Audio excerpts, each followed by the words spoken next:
देश में corona vaccination की तारीख तय। बस अब कुछ और दिन का इंतजार। संक्रांति से देश में वैक्सीन का शुभारंभ। एक तरफ देश में वैक्सीनेशन का ड्राई रन चल रहा है और दूसरी ओर वैक्सीन पर भ्रम के खिलाफ अभियान चल रहा है। और इन सबके बीच वैक्सीनेशन पर खुशखबरी भी आ गई है। जी हां, देश में कोरोना वैक्सीनेशन की तारीखें करीब करीब तय है, लेकिन तारीखों को जानने से पहले आपको वैक्सीन पर चल रही सियासत की जानकारी भी होनी चाहिए, क्योंकि कांग्रेस ने एक बार फिर वैक्सीनेशन प्रक्रिया पर सवाल उठाए। कोई आसमान नहीं गिर जाना था अगर आप 1 महीना और इंतजार कर लेते और उसकी फेज 3 ट्रायल्स पूरी होने देते। सरकार ने एक राजनीतिक फायदे के लिए इस महामारी का पहले दुरुपयोग किया, अब वैक्सीन का दुरुपयोग कर रहे हैं। वैसे तो जी न्यूज लगातार आपको वैक्सीनेशन पर फैलाए जा रहे भ्रम का जवाब दे रहा है, लेकिन आज हम आपको वैक्सीन पर दुनिया की राय बताते हैं, जिसे सुनकर हर भारतवासी को अपने वैज्ञानिकों पर गर्व होगा। माइक्रोसॉफ्ट के को-फाउंडर बिल गेट्स ने कोरोना की आपदा में प्रधानमंत्री मोदी के नेतृत्व की तारीफ की। बिल गेट्स ने ट्विटर पर लिखा, जिस समय में पूरी दुनिया कोरोना वायरस से निपटने की कोशिश कर रही है, उसी दौरान वैज्ञानिक आविष्कार और वैक्सीन उत्पादन क्षमता में भारत के नेतृत्व को देखकर खुशी महसूस होती है।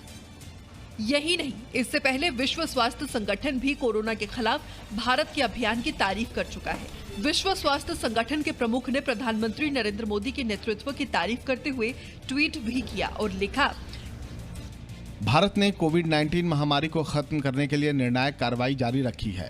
दुनिया के सबसे बड़े वैक्सीन उत्पादक के रूप में काम करने के लिए देश पूरी तरह तैयार है। अगर हम पूरी तरह से मिलकर काम करें तो प्रभावी वैक्सीन के इस्तेमाल से हर जगह सबसे कमजोर लोगों को बचाने का लक्ष्य सुनिश्चित कर सकते हैं। विश्व स्वास्थ्य संगठन इससे पहले भारत में वक्त पर लॉकडाउन लगाने की तारीफ कर चुका है। हालांकि विपक्ष उस पर सियासत करता रहा। खैर, भ्रम और सच्चाई के बीच सियासत की खबर के बाद अब वैक्सीनेशन पर खुशखबरी है। खुशखबरी ये है कि देश में वैक्सीन लगाने की तारीख आ गई है।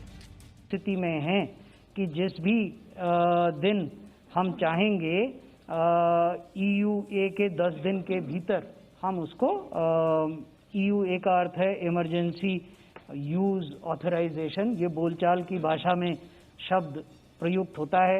हमारे मीडिया के मित्र इसी शब्द का उपयोग करते हैं।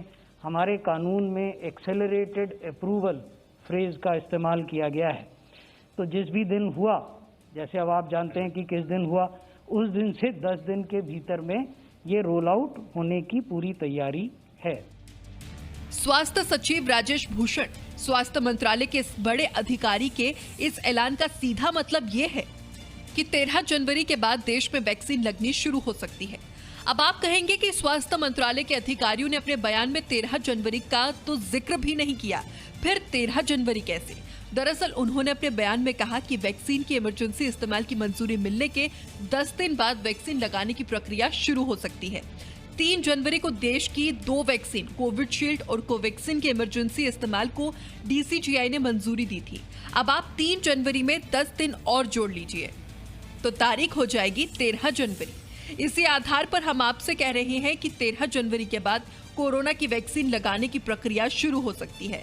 मतलब देश को संक्रांति के बाद मिल सकता है वैक्सीन पर सबसे शुभ समाचार। ब्यूरो रिपोर्ट, जी मीडिया।